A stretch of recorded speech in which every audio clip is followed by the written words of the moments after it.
Hi girls. So I'm talking today about the 3 nutrition mistakes that might be preventing you from losing weight after 40. So this is for you if you are doing all of the things. You feel like you're doing all the things, but you're just not seeing results. Or maybe you're not really sure even where to start when it comes to nutrition. So this will help you avoid these mistakes as well. I just as a little aside, I thought about this topic when I was thinking about kind of researching this topic and presenting this topic.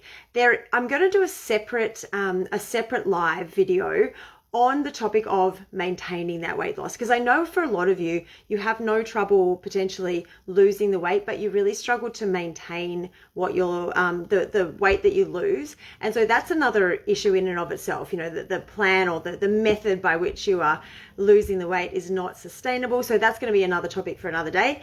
Today I'm just going to talk about if you're struggling to lose fat to begin with, what 3 nutrition mistakes you are potentially making that are preventing that.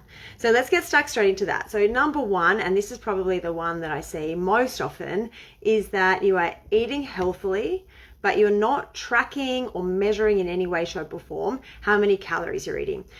So this is super common, as I said, and it's also quite frustrating because especially if you've started to change the way you eat and you're like, I'm being really healthy, I'm eating all the right things, but the scale and my measurements are just not budging, then it can be quite frustrating and disheartening. You're like, what is going on? But I want you to remember that healthy foods, although healthy for our bodies, can also still be high in calories, and they often are high in calories. And when it comes to losing body fat, it's the energy balance that's important, not how healthy the food is. So sometimes there's a bit of a trade-off between the kind of optimal health foods and the foods that are lower in calories, right? So there's no necessarily kind of overall optimal solution. There's only trade-offs. But if you want to lose body fat, we need to make sure that you're in a calorie deficit. And I'm going to talk about this a few times throughout this. So basically, essentially what that means is you're consuming fewer calories than you are burning. So therefore, your body needs to use your extra body fat for fuel, and then you lose body fat. So that's essentially what we mean by that. So things like when it comes to sort of healthy foods that are still high in calories, things like nuts and seeds and avocado and olive oil and salmon, all of those things are healthy, but they're also high in calories. So if we have no idea how many calories we're consuming, that could be where we're going wrong in terms of not losing body fat. Those of you who are live, hi, give me a wave and just let me know if you can see me. That's super helpful. See me obviously, but hear me as well. It's always helpful to know too. Make sure it's all working properly. And if you're watching on replay, I'd love to know, just hit replay in the comments once you've watched it or while you're watching it, and let me know if you have any questions that come up as I talk throughout this live, and I'll come back and answer them afterwards. So I just want to answer, like, sort of speak to the calorie side of things. Do you need to, is it essential to track calories in order to lose weight? And the answer is no, definitely not. I have got lots of clients who did not track calories when we were working together. We measured and tracked their food in different ways, but they didn't track their calories per se. But if you're doing all the right things and you're not losing, then tracking is the next obvious step, because what we want to know is why things aren't working. So if you're eating healthily, you're exercising, you're moving your body, and the scale is not moving and your measurements are not moving. Remember, we're not just looking at the scale when it comes to fat loss. You got to do your measurements as well. Photos are also super helpful. But if none of those things are moving, then we need to know why. So tracking your food is a very insightful way of figuring out what it is. Like it might be a few hundred calories here and there that are stopping you from losing weight, and we're not going to know that unless we track the food. So it can be a really helpful tool. I'll go into that a little in a moment about what that might look like. So it's a little bit like, a good sort of analogy is if you're saving money for a house, but you had no idea how much you were earning or no idea how much you were spending, and you weren't paying attention to that. You were just kind of crossing your fingers and hoping that at the end of every month you were in the black and you had some more money towards that house deposit. That's a bit what it's like. It's kind of guessing and hoping and praying. And remember, hope's not a strategy. So we want to make sure that we are being quite precise about it. Now, probably the most common objection I get to tracking calories is it's so time consuming. It's really hard. Yeah, it is somewhat time consuming. It gets quicker as we go along, but so is wasting months and years going, oh, why am I not losing weight? Why am I eating healthy and not losing weight? Because what can often happen then is you're like, well, stuff it. If I'm not going to lose weight by eating healthy, I'm just going to go back to the way I was eating before, and you're less healthy and you're still not making progress. So it's just that little bit of extra time and effort that's required sometimes in order to see where things are at.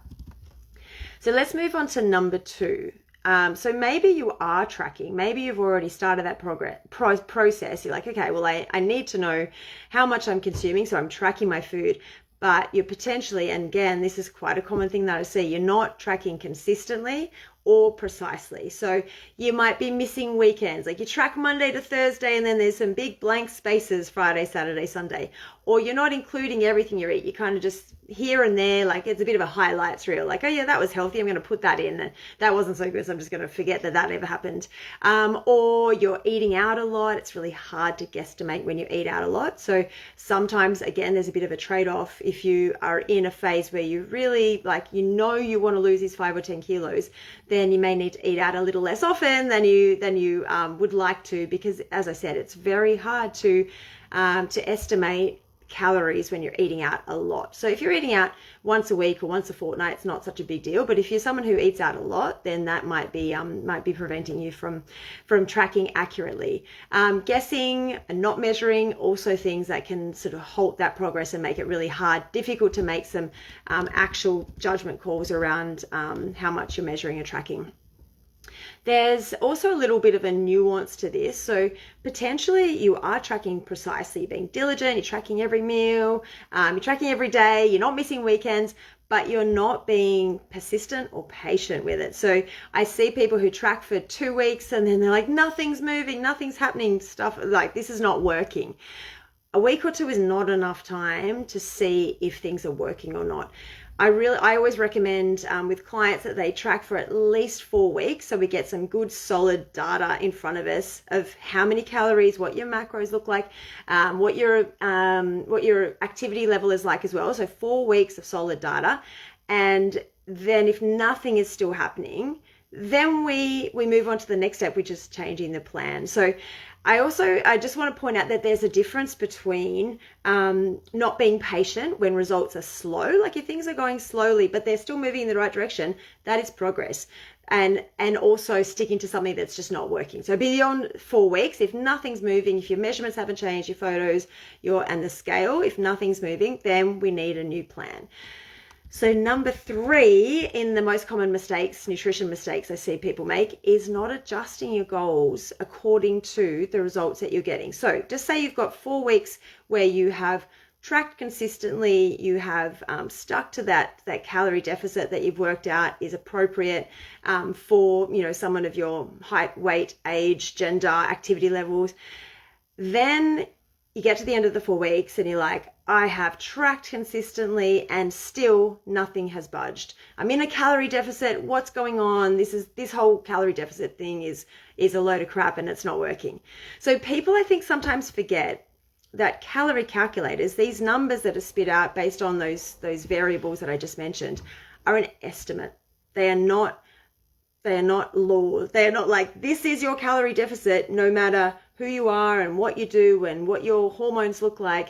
They are an estimate based on those things. There are a lot more variables going on besides just height, weight, age, gender, and activity level that go into figuring out what that appropriate number of appropriate energy requirement is for any given person. So the only way to really figure it out is to start with your estimate, start tracking. So track your food, track your macros, your protein, your carbs, and your fats, and then do that for 4 weeks. Track your measurements and your photos and your weight at the same time.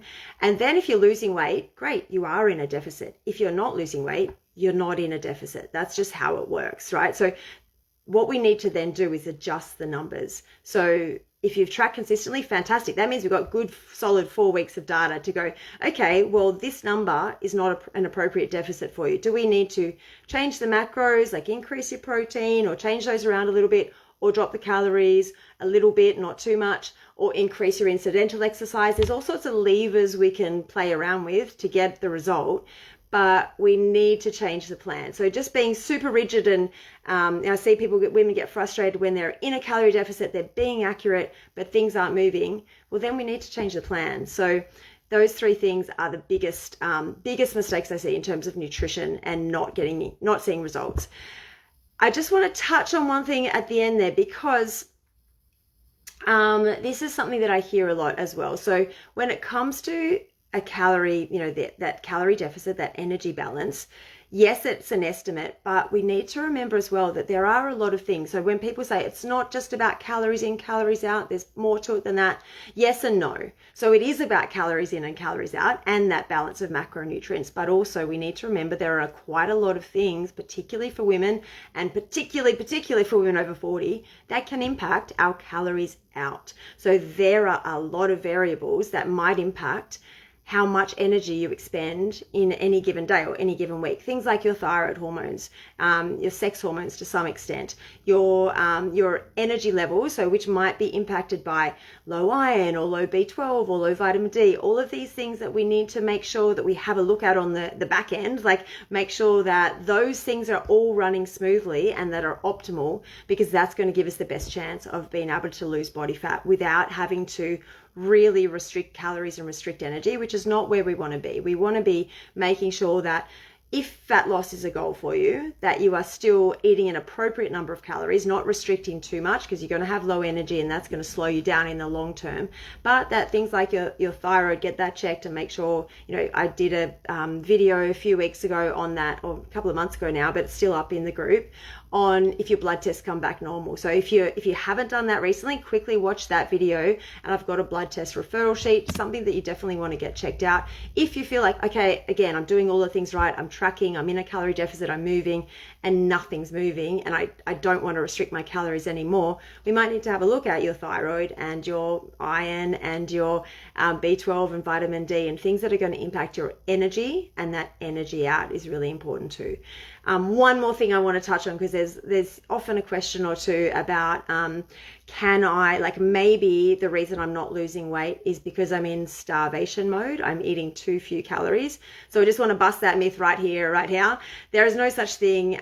If you're eating too few calories, you're going to lose weight. That's just how the body works. Like we know that people starve to death, right? That if you're consistently giving your body fewer calories than it needs to survive, you will wither away and die, right? So starvation mode is not a thing.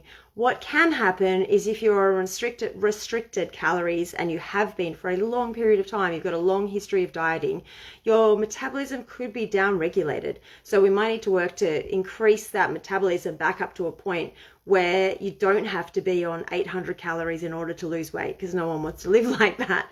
So, things like increasing your protein, increasing your movement, eating a little bit more for a period of time to get to a point where your metabolism is in a healthy, optimal state again, and then it's appropriate to go back into a fat loss phase. So any questions around that, please let me know. Just drop the questions in the comments. Hopefully that was helpful. Hopefully, if you are someone who is struggling to lose body fat, that one of those three things might have kind of set off a bit of a light bulb moment for you, and you're like, oh, okay, maybe I need to do this. But if it didn't, or if there's any confusion, or if you have any questions around anything that I just spoke about, please just leave it in the comments and I will come back in and answer those. All right, thanks everyone. Nice to see you guys. Bye.